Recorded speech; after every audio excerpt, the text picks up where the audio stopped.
Jason Anderson, 17 years old, 150,000 followers on social media, stood in my driveway screaming that his graduation party was happening at my cabin, whether I liked it or not. His mom, Councilwoman Margaret Anderson, was right there filming, thinking she had me cornered. What they didn't realize was that the man they were threatening was the chief of police. And the moment I pulled out my badge, their entire world collapsed live, in front of every single one of his followers. Act 1. The beginning of trouble. You ever have one of those perfect mornings? The kind where the lake is still as glass, and the only sound is birdsong. That was me, coffee mug in hand, faded Academy t-shirt, just enjoying the peace. Then my doorbell went off. Not a polite ding, but a rapid-fire assault like whoever was out there wanted me to salute. I opened the door, and there's this kid in designer sneakers, smirk glued to his face. Phone already recording. "I'm Jason Anderson," he says, "and I need your cabin this Saturday." Not, "Could I rent it?" Not, "Would you consider?" Just, "Need."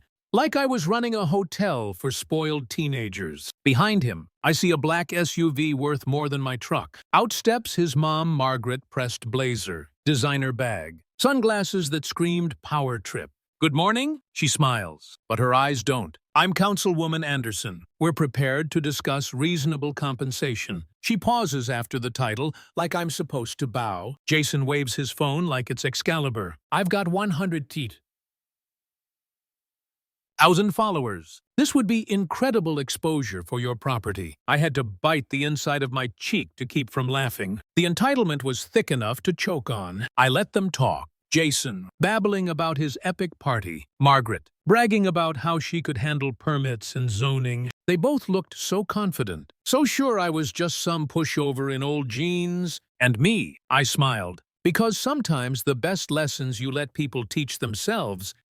Act. Escalation and the twist. By the next morning, Margaret was on the phone. Suddenly, official. "This is Councilwoman Anderson. I trust you've reconsidered. Lake properties have complicated zoning issues. I'd hate for there to be confusion." Translation: "Give my kid your cabin, or I'll bury you in bureaucracy." In the background, I could hear Jason whispering, "Tell him about permits. Tell him about community cooperation. Amateur extortion 101. And they didn't even bother to lower their voices. Then the campaign began. Jason posted videos calling me a selfish old man who refuses to support young people. His followers ate it up. Hundreds of comments, nasty messages, people demanding I do the right thing. Meanwhile, Margaret worked the city side. I got calls from zoning, just checking on complaints, noise reports, even whispers about reassessment, fishing expeditions, all of it. And here's where I'll be honest. It got to me. I sat at my kitchen table one night, scrolling through the flood of hate online, listening to Margaret's veiled threats on voicemail. I thought, maybe I should give in. Maybe it's not worth it. Just one weekend, let them trash the place, and at least it'll be quiet afterward.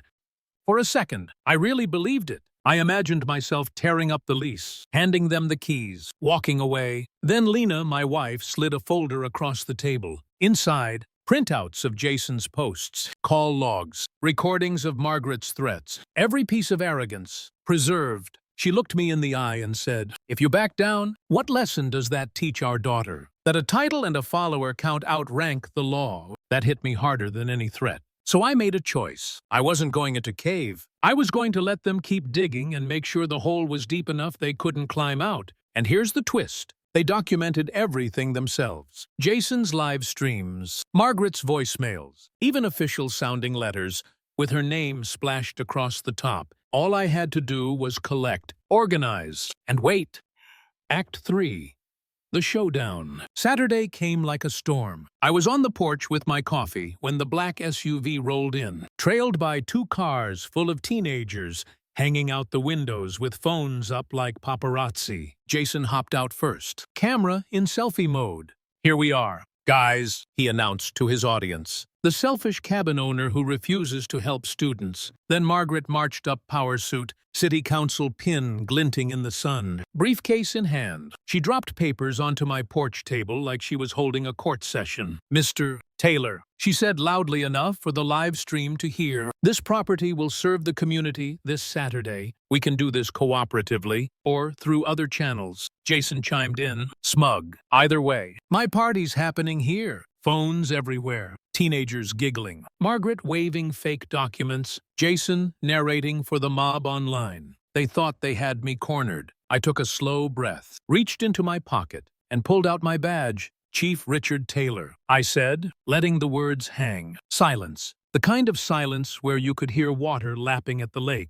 Jason froze midstream. Margaret's mouth fell open, and 150,000 viewers suddenly realized they'd just watched a city councilwoman and her son threaten a police chief live. I set my phone on the table, screen lit up with the recording app. Every call, every message, it's all documented. And thanks to Jason, so is this. I gestured at the phone still in his trembling hand, broadcasting their own downfall. Margaret stammered. This is a misunderstanding, Jason whispered. Wait, you're actually a cop. His voice cracked like a middle schooler's. The comments on his live stream flipped instantly. From yeah, stick it to the old man, to did they just threaten a police chief? And wow, enjoy prison. His precious follower count started dropping in real time. Like a ticker. Margaret tried one last time. Chief Taylor, surely we can resolve this professionally? I cut her off. Professionally? You threatened retaliation. You abused your office for personal gain. Jason, you orchestrated harassment.